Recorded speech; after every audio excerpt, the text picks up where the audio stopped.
હવામાનની આગાહી અમદાવાદ, ભુજ અને સુરેન્દ્રનગરમાં તાપમાન 38 ડિગ્રીએ પહોંચ્યું છે. જોકે આગામી દિવસોમાં ગરમીથી આંશિક રાહત મળી શકે છે. બરોડા ક્રિકેટ એસોસિએશન ચૂંટણી. ગુજરાત હાઈકોર્ટે મોટો ચુકાદો આપતા પૂર્વ ક્રિકેટર કિરણ મોરે સહિત 4 ઉમેદવારોને ચૂંટણી લડવા માટે અયોગ્ય જાહેર કર્યા છે. પીએમ મોદીનો ગુજરાત પ્રવાસ. આગામી 31 માર્ચે વડાપ્રધાન નરેન્દ્ર મોદી ગાંધીનગરની મુલાકાત લેશે અને જૈન મ્યુઝિયમનું લોકાર્પણ કરશે. સ્થાનિક સ્વરાજની ચૂંટણી. આમ આદમી પાર્ટીએ જાહેરાત કરી છે કે તેઓ આગામી સ્થાનિક સ્વરાજની ચૂંટણીમાં રાજ્યની તમામ 12,000 બેઠકો પર ઉમેદવારો ઊભા રાખશે. ભરૂચને વિકાસની ભેટ. મુખ્યમંત્રી ભૂપેન્દ્ર પટેલે ભરૂચમાં 1350 કરોડના 139 પ્રકલ્પોનું લોકાર્પણ અને ખાતમુહૂર્ત કર્યું છે. ઉના દલિત કાંડ ચુકાદો. ગીર સોમનાથની વેરાવળ કોર્ટે ઉના દલિત કાંડ મામલે 37 આરોપીઓને નિર્દોષ જાહેર કર્યા છે, જ્યારે 5ને દોષિત ઠેરવ્યા છે. વાપી મહાનગરપાલિકા બજેટ. વાપી નગરપાલિકા દ્વારા આશરે 650 કરોડનું બજેટ રજૂ કરવામાં આવ્યું છે, જેમાં શહેરના વિકાસના કામો પર ભાર મુકાયો છે. કેસર કેરીનું આગમન. રાજકોટના ગોંડલ માર્કેટ યાર્ડમાં સિઝનની કેસર કેરીનું આગમન થઈ ગયું છે. પ્રથમ દિવસે 2500 થી 5500 સુધીના ભાવ બોલાયા હતા.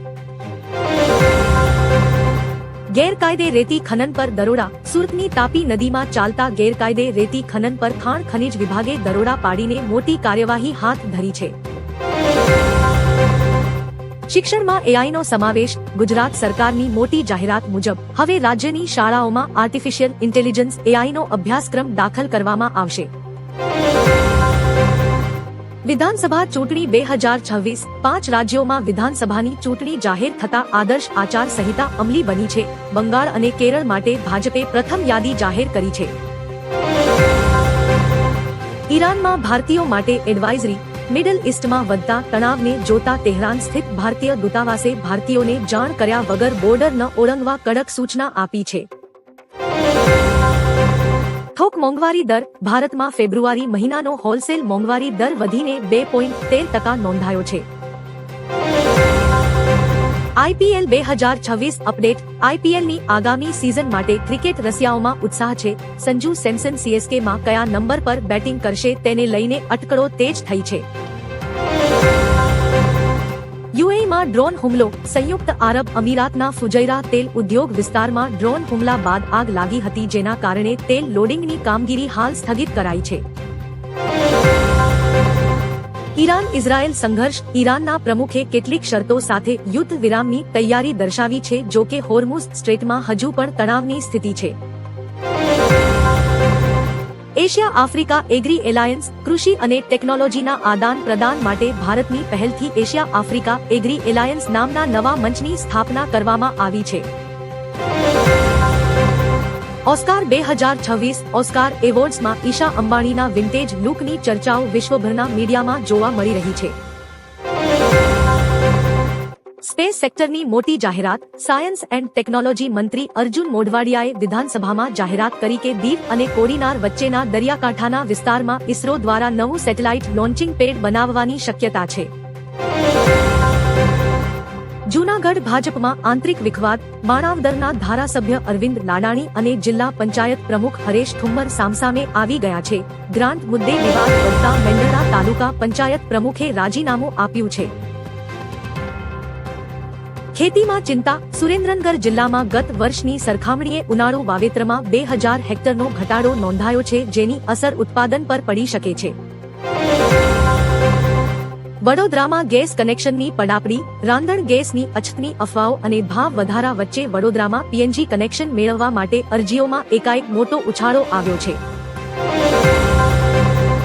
નકલી ઓઇલ ફેક્ટરી ઝડપાઈ. ભાવનગરના કુંભારવાડામાં એલસીબીએ દરોડા પાડીને બ્રાન્ડેડ કંપનીના નામે ચાલતું નકલી એન્જિન ઓઇલ બનાવવાનું મોટું કૌભાંડ પકડી પાડ્યું છે. ગૌ હત્યા કેસમાં કાર્યવાહી. ભરૂચના જંબુસરમાં ગૌ હત્યાના ગુનામાં ઝડપાયેલા આરોપીઓનું પોલીસે જાહેરમાં સરઘસ કાઢીને ગુનાનું રીકન્સ્ટ્રક્શન કરાવ્યું હતું. સાયબર ફ્રોડ ગેંગ ઝડપાઈ. જામનગરમાંથી સાયબર ફ્રોડના નાણાં પોતાના બેંક ખાતામાં જમા કરાવતી ટોળકીને પોલીસે ઝડપી પાડી છે. રાજકારણમાં હલચલ. સંસદીય કાર્ય મંત્રી કિરેન રિજિજુ આવતીકાલે લોકસભામાં વિપક્ષના 8 સાંસદોનું સસ્પેન્શન પાછું ખેંચવા માટેનો પ્રસ્તાવ રજૂ કરશે. ઇન્ડિગોમાં ફ્યુઅલ સરચાર્જ. વિમાનના ઇંધણના ભાવ વધતા ઇન્ડિગો એરલાઇન્સે ટિકિટ પર 425 થી 2300 સુધીનો ફ્યુઅલ સરચાર્જ વસૂલવાની જાહેરાત કરી છે. ગરીબ પરિવારોને રાહત. આદિવાસી વિસ્તારોમાં ગેસ સિલિન્ડરના વધતા ભાવ વચ્ચે ધારાસભ્ય અનંત પટેલ દ્વારા અપાયેલા નિર્ધૂમ ચૂલા પરિવારો માટે આશીર્વાદરૂપ બન્યા છે. શેરબજાર અપડેટ. મિડલ ઇસ્ટ તણાવને કારણે બજારમાં વોલેટાલિટી વધી છે. રોકાણકારોની નજર મુખ્યત્વે વોલ્ટાસ અને ફિનો પેમેન્ટ બેંકના શેર પર રહી છે. એલપીજી ટેન્કર મુન્દ્રા પહોંચ્યું. ઈરાન ઇઝરાયેલ યુદ્ધ વચ્ચે હોર્મુઝની સામુદ્રધુની પાર કરીને ભારતીય ગેસ ટેન્કર શિવાલિક સુરક્ષિત રીતે કચ્છના મુન્દ્રા પોર્ટ પર પહોંચી ગયું છે. ભારત ઈરાન સંબંધો. વિદેશ મંત્રી એસ જયશંકરે જણાવ્યું કે ભારત તેહરાન સાથે સીધા સંવાદ દ્વારા દરિયાઈ વેપાર માર્ગો સુરક્ષિત રાખવા માટે પ્રયત્નશીલ છે. સલમાન ખાનની ફિલ્મનું નામ બદલાયું. સલમાન ખાનની આગામી war drama film battle of ગલવાનનું નામ બદલીને હવે માતૃભૂમિ મેં વોર રેસ્ટ ઇન પીસ રાખવામાં આવ્યું છે. IPL 2026 schedule. બીસીસીઆઈ ટૂંક સમયમાં આઈપીએલના બીજા ફેઝનું શેડ્યુલ જાહેર કરશે. ચાહકોમાં ફાઇનલ મેચના સ્થળને લઈને ભારે ઉત્સુકતા જોવા મળી રહી છે. એલપીજી ગેસની અછત. રાજ્યમાં ચાલી રહેલા ગેસ સંકટ વચ્ચે રાહતના સમાચાર છે. શિવાલિક જહાજ 45,000 ટન એલપીજી લઈને મુન્દ્રા બંદરે પહોંચ્યું છે. શાળાઓમાં એઆઈનો અભ્યાસ. રાજ્ય સરકારની મોટી જાહેરાત. હવે ગુજરાતની શાળાઓમાં આર્ટિફિશિયલ ઇન્ટેલિજન્સનો અભ્યાસક્રમ દાખલ કરવામાં આવશે. આરએસએસનું નવું માળખું. આરએસએસ દ્વારા ગુજરાતને 3 નવા સંભાગમાં વહેંચવામાં આવશે. સૌરાષ્ટ્ર, કચ્છ, દક્ષિણ ગુજરાત અને ઉત્તર ગુજરાત. સંસદમાં હંગામો. બજેટ સત્રના પ્રારંભે જ વિપક્ષી સાંસદોએ એલપીજી ગેસના વધતા ભાવ અને અછત મુદ્દે ભારે વિરોધ પ્રદર્શન કર્યું. નીટ પીજી વિવાદ. નીટ પીજીમાં કટ ઓફ ઘટાડીને 40 કરવાના નિર્ણય સામે દેશભરમાં તબીબી જગતમાં ચર્ચાઓ તેજ બની છે. સ્થાનિક ચૂંટણી. ભાજપ દ્વારા આગામી સ્થાનિક સ્વરાજ્યની ચૂંટણીઓ માટે 19 માર્ચે કમલમ ખાતે મહત્વની બેઠક બોલાવવામાં આવી છે. અમેરિકા ઈરાન યુદ્ધ. અમેરિકા અને ઇઝરાયેલ દ્વારા ઈરાન વિરુદ્ધ શરૂ કરાયેલા સૈન્ય હુમલાઓને કારણે વિશ્વભરમાં તેલ અને ગેસના ભાવમાં ઉછાળો જોવા મળી રહ્યો છે. યુએઈ ડ્રોન હુમલો. સંયુક્ત આરબ અમીરાતના ફુજૈરાહ તેલ ઉદ્યોગ વિસ્તારમાં ડ્રોન હુમલા બાદ ભીષણ આગ લાગી, જેના કારણે ઓઇલ લોડિંગ કામગીરી અટકી પડી છે. ઓસ્કાર 2026. લોસ એન્જલ્સમાં યોજાયેલા ઓસ્કાર એવોર્ડ્સમાં પ્રિયંકા ચોપરા સફેદ ડિયોર ગાઉનમાં રેડ કાર્પેટ પર આકર્ષણનું કેન્દ્ર બની. ટ્રમ્પની જજ નિયુક્તિ. અમેરિકી પ્રમુખ ડોનાલ્ડ ટ્રમ્પે વધુ 42 જજની નિમણૂક કરી છે, જેથી અસાયલમ આશ્રયના કેસોનો ઝડપથી નિકાલ કરી શકાય.